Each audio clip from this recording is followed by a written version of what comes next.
పంక్తు రాజకీయాలు, మాయ మాటలు, తప్పు మాటలు, అబద్ధపు ప్రచారాలు, ప్రతినిత్యం ప్రజలు డైవర్షన్ చేసేటువంటి పాలిటిక్స్ ద్వారా ఈరోజు వెలుగులో ఉండాలని చూసేటువంటి కార్యక్రమం తప్ప ఏ ఒక్క కార్యక్రమం ప్రజలకు ఉపయోగపడేటువంటి చేస్తే మీరు మద్దతు ఇచ్చిర్రా?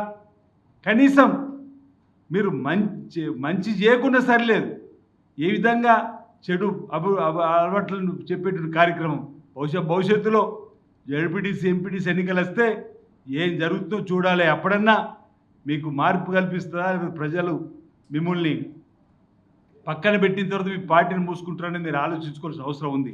ఈరోజు ఈ పిచ్చి మాటలన్నీ బంద్ చేయాలి.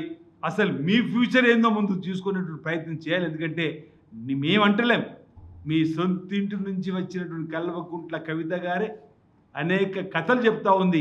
ఈరోజు బీఆర్ఎస్ పార్టీ పని అయిపోయిందని, మీ పాత టీఆర్ఎస్ పార్టీని తీసుకొని ముందుకు వస్తున్నటువంటి వాటికి సమానం చెప్పేటువంటి ప్రయత్నం చేయకుండా ప్రభుత్వాన్ని నిస్సాయాలకు సాయాన్ని అందించి అపన్నస్తం అందించేటువంటి కాంగ్రెస్ పార్టీ పైన నిందారోపణలు, ఇలాంటి అబద్ధపు ప్రచారాలు మానుకోవాలని సందర్భంగా నేను కోరుతా ఉన్నాను.